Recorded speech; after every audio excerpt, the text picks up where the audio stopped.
Hi, I'm Emmanuel and welcome to my workbench. Today I'm going to be doing something a little bit different. One of the subscribers suggested that I do a coin roll hunt live, but I'm not ready to do some live streams yet. I plan maybe to do some occasionally in the future, but what I'll do is, I haven't done one of these in a while. If you go to look at my old videos, you'll see a few of them where I actually do show you everything as I go through each coin roll, and you get to see everything. Except what I do is, when I don't find anything exciting, I fast forward through those bits so you don't have to sit through the whole video. And so what do I have today for you? I have some rolls of pennies, plus I found 4 extra over here for good measure. They're toned. They've been sitting in water. They're really nicely toned, actually. But anyways, so I'm going to hunt through these. I have my microscope set up over here, so if I scope anything, I'll put up a picture in the corner here, probably.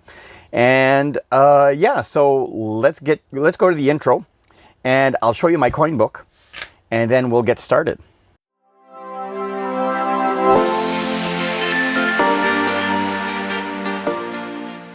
Here are my 2 Canadian coin books, and naturally all of the old coins we're still looking for. 1985 pointed 5. This is a rare variety. I have never found one. If I do find one, it'll go into my main book first, and then into this book if I find a second one. Another one that I've never found was the 1953 with the shoulder fold, so I'll be looking out for that one as well. 1947 with the pointed 7. That's the one with the maple leaf on it. And then, of course, we're talking about the good old oldies from 1942 all the way to 1920. This is a variety that I stuck on here, so don't pay any attention to this 1923. I stuck it there because it's a rare year. But anyways, yeah, so we did find one of the old 1933s in a coin roll hunt, so that was kind of cool to find. And let's go to the new book. Or the newer book. So these are the last pennies to be produced. We're only missing one in here, and these 2010 magnetic coins, for those of you who aren't familiar, let's see here, in 2001, 2002, in 2001, Canada was switching over from copper coins to a steel core copper-clad coins, and how they denoted the steel cores was to put a P for plated, a composition mark with the letter P. So, for example, 2002 has a copper coin with no letter P, and 2002 also has some steel core coins with a capital letter P underneath the bust of the Queen.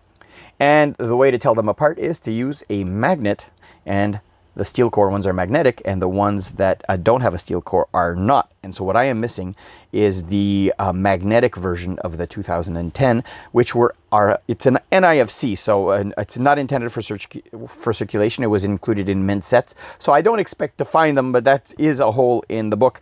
Naturally, if I find one, I'm going to put it in my main book. But let's get right to it. And I'll let me get set up, and we'll come right here. We'll come right back for roll number 1. Well, before we go into roll number 1, let's go and look at what these pennies are. These nicely toned pennies that I found. This is a 1972. These guys were sitting in water for ages, so that's probably why they're toned. Nothing special about a 1972, but this one is in pretty good condition, so I'll just set it aside for now. Here's another one. This one is a 1978. Now, there is a version of the 1978 that has doubling on the date. Let's go over here to the scope and have a look. This is in really nice condition. And what you would see is under the 9, the 7, and the 8, you would see the metal. There'd be a fold in the metal there. But I don't see anything on this one. But you know what? I'm going to keep this one as well. It's in really nice shape. Let's look at the next one. This is a 1963, which makes this a young head. It's quite worn, but I keep all of my 60s. Nothing special for the 1963. And the last one I have here is a 1987. This one is the one with the I think it's 13-sided. Nothing special about 1987 either. before we go to roll one, let me check out my notes about 1963, and I'll come right back. Okay, in 1963, there was a variety called the Hanging Three.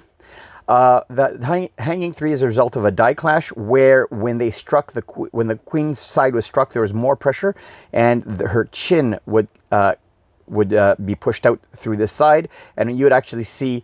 Let me go to the scope here. You would actually see a hairline connecting the three, this part of the three right there to this part of the leaf right there, and it will be like shaped like an S. And usually you have to rotate the coin so you can have the light go on all sides, but I don't see it there. I don't see it there. This is just a regular one. So 1987 is going to go back into circulation, but these are the 72 and the 78. I'm going to keep because of the toning. They're really, really nice. The 1987 is a little bit cruddy, so that one's going to go back into circulation. So let's go.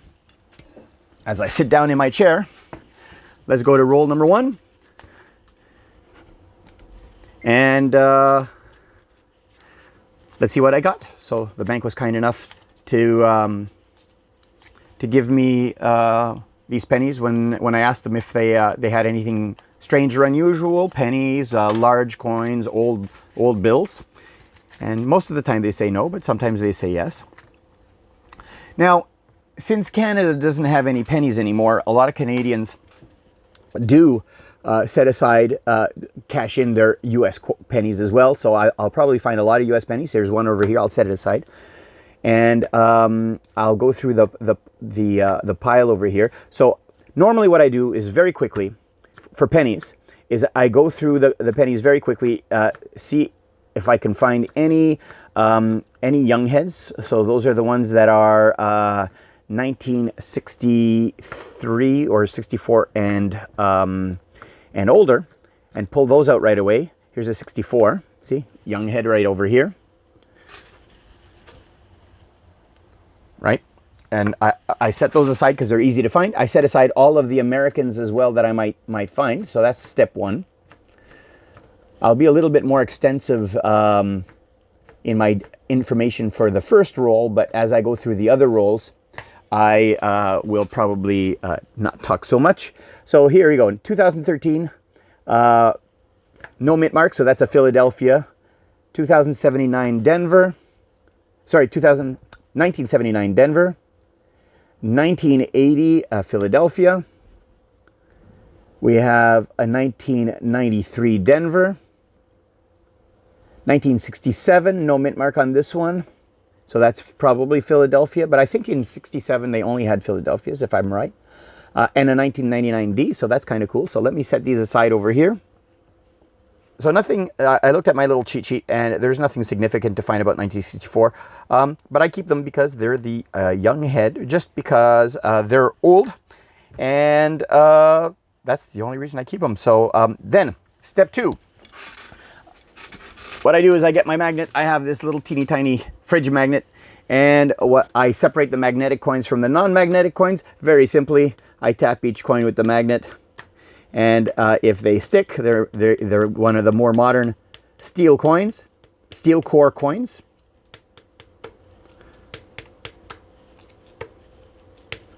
And there we go. So these are the magnetics, and these are the non-magnetics. And then I go through all of these coins and look at their years. This is a 1998. 1998 had a special Winnipeg minted coin, which will have next to the Queen's bust, it'll have a W mint mark. So I check all of those in case somebody broke one out of a set. There is a variety for 2004. This is a 2004 where there was an error in that they put a P composition mark saying that it's a steel core coin, but it is not a steel core coin, a copper coin. And so it would be a non-magnetic coin that's misidentified. That's an error that's fun to find. 2006 is the same thing, so I look at those as well. The earlier ones in the 80s, there's nothing special about those. 85, so let's have a quick look to see if this is the pointed 5 variety, but you can see the top of the 5, the horizontal bar at the top is blunt. We're looking for that horizontal bar ending in a point on a slight 45-degree angle. So that's the one we're looking for, but this one is the common variety. 2006. 2001 is another year that you might, this is where they struck some that have the P composition mark, but those were test pennies. They weren't meant for circulation. They were meant for vending machine owners to test the coins to see how they would react in the detectors. So that's something to look out for. Let's see here. Here we go. This is a 1967 Rock Dove. Let's go over to the scope. Turn on the recording on my scope here. And on the Rock Dove, we're looking for some doubling. And doubling is when you see a shadow. There's usually some on the date over here. If not, it might be on the cent over here, or on the back over here. Very often you will see it on the word Regina. I don't see it on this one. So this is a regular one, but that's an error to find. If you go over to one of my friend's channels, over to CAD Roll Hunter, put a link up to his channel up there and down below. He has found several pennies with the Rock Dove that have that doubling. But I generally keep them because they're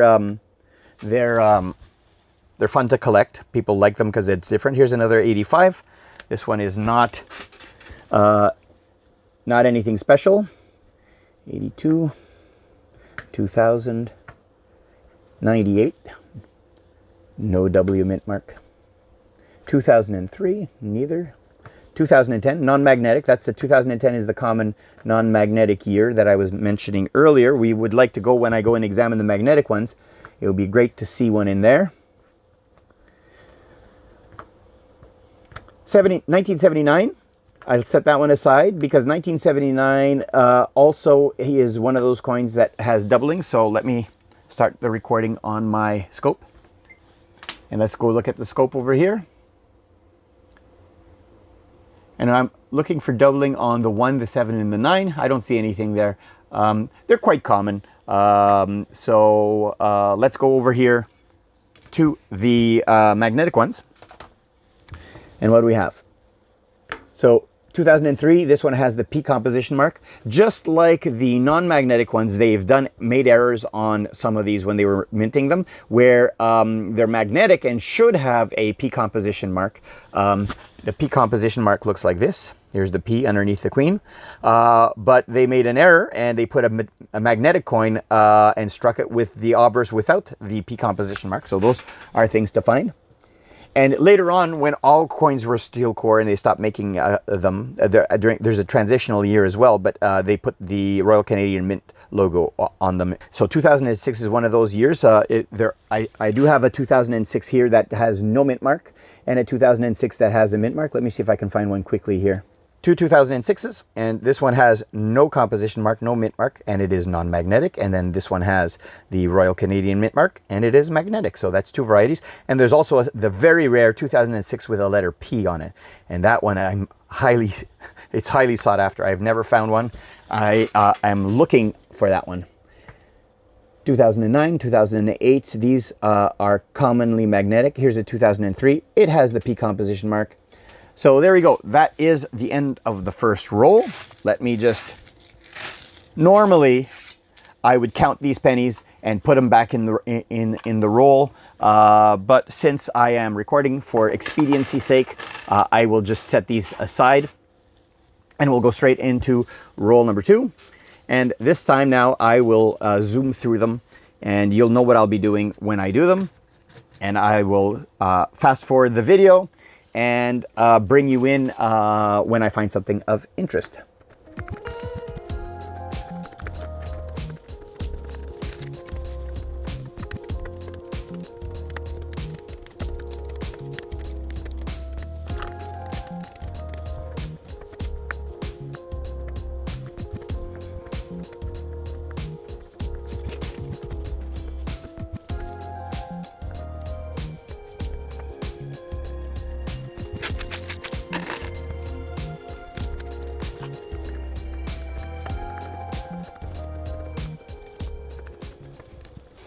So I've set aside this 1958 Young Head, which is awesome.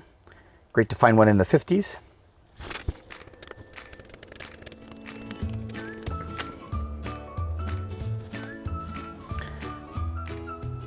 Not a pointed 5.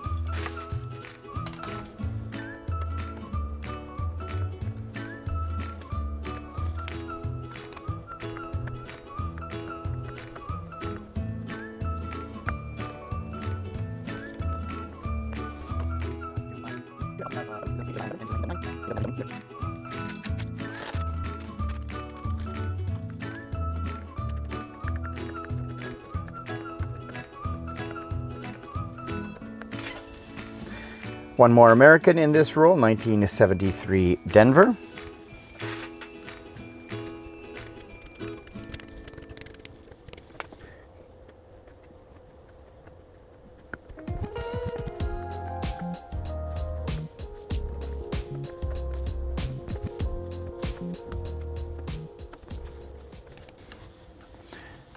In this roll, we have several that we want to scope. So let me start the recording.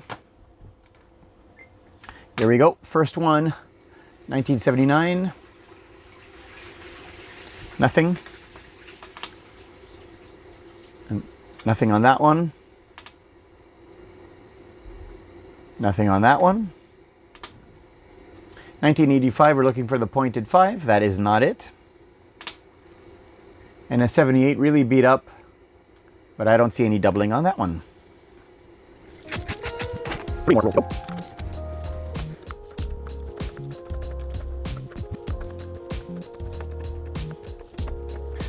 We have one young head in this roll, 1961. Cool.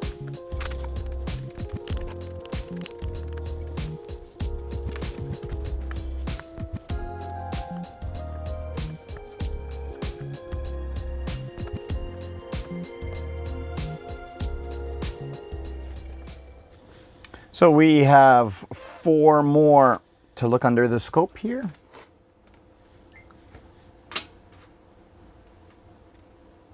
No doubling on that one. Nothing. Nothing. Oh, and this is a dove, so rock dove. Hard to tell because it's so corroded. I don't see anything. Yeah, nothing on that one, but this one I'm going to go back, put it back into circulation. It is in horrible shape.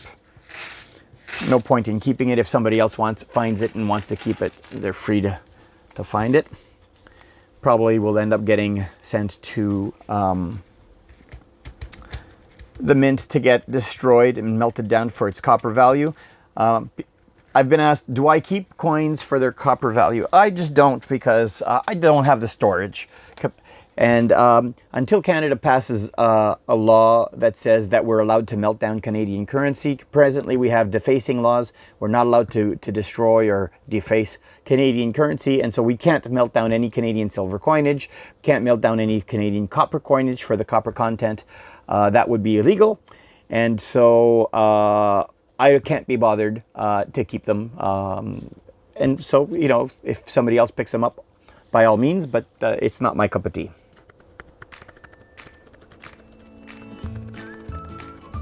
Okay, we have 5 Americans in this roll, so we got a 2000 D.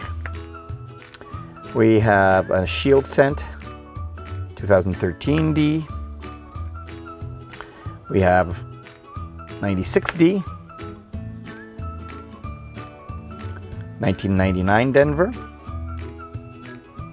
Finally, a 95 Denver. Hey, all of those were Denvers in this roll. That's unusual.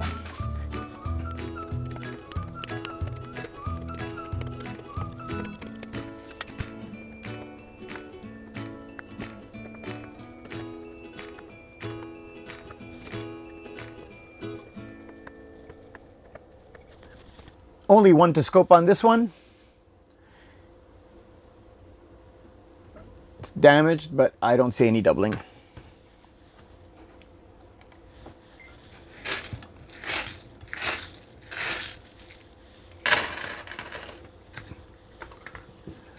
Last roll for this very different coin roll hunt.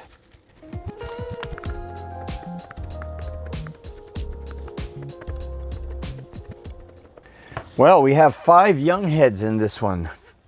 That is awesome. We got a 1950. Oh, that's not even a young head. This is a King George VI. That is awesome. We have 1959. 1964, last year for the laureate portrait, the young head as it is commonly called. 1963, let's keep that for the scope to see if there is a hanging 3 variety. And 1957, I think we're going to have to look at this one as well. Let me have a quick look at the book to see the years that have what they call the shoulder fold varieties. And we're looking at, over here, we're looking at 1953, and I believe 1954 as well. So 1953, 54 are the ones we want to look for, the shoulder varieties. And we found a 1950, which I have in the book over here already. So let me see here. That's a 57, so that's not in the year. So let's go ahead and go through these other coins before we go over to the scope.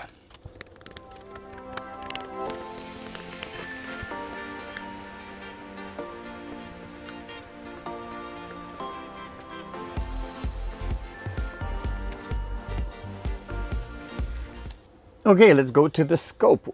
First one here is a rock dove. Looking at the word 1 cent for doubling. Looking at Canada for doubling, and then looking at Regina. This is a regular one.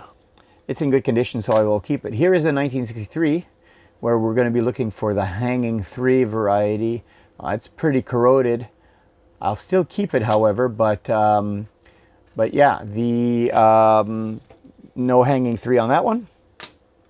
We have a 1978. Let's look for doubling on this one. Nothing on that one. 79. Oh, there's a little bit of a shadow above the 7. You see that shadow, that line above the 7? It looks like doubling. You can see the same line above the 9 there.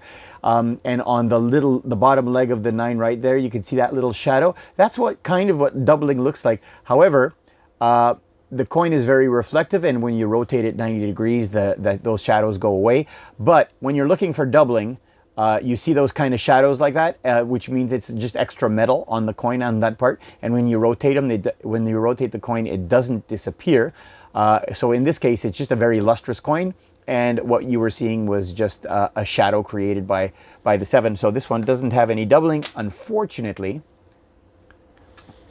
If you go look at my other penny hunts, and I'll put a link to a playlist of other penny hunts, I do find them often enough. So, you know, go check out my videos, and then you'll see what I'm talking about. And that is going to conclude our hunt. I would say the find of the hunt is the King George the sixth right here. It is always fun to find an oldie like this, 1950. I will use this as my thumbnail for the video. So, and we have what, 2, 4, 6, 8, 10, 12 Americans, which is not bad for 7 rolls. I believe I had 1, 2, 3, 4, 5, 7 rolls plus a couple extra. Well, I hope you enjoyed this little bit of a different format.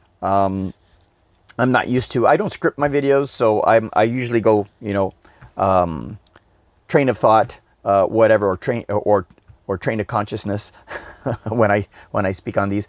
But yeah, I hope you enjoyed this different format. I did do similar formats in the past, so if you go look at my older videos, you'll see videos where I do this kind of stuff as well. But this was in request to one of my subscribers who suggested that I would do something live. I do intend to do some live streams in the future. Nothing concrete as of yet, but we'll see. I'll see how things progress and how much time it takes to set things up like that. And yeah, so I hope you enjoyed this video. Let's go to this month's giveaway. So for the month of June, I will be giving away, here is the envelope. for my giveaways, I give a channel sticker to all winners. And for this month, I'm giving away 2 toonies. I'm giving away the colorized Alexander Graham Bell toonie over here, and that's 2 million minted of that one, and 1 million minted for the uncolorized version of the 75th anniversary of the UN Charter. So all you have to do to be eligible to win these coins is leave a comment down below. And sometime next month, I will draw the name of a lucky winner, and I will ship these anywhere in the world. So good luck to you all. Well, that is it for this video. If you enjoyed it, give it a thumbs up. And if you haven't already, click on my logo over here to subscribe. Here is a video that might be of interest to you, as well as that promised playlist of penny hunts. Until next time, thanks for watching.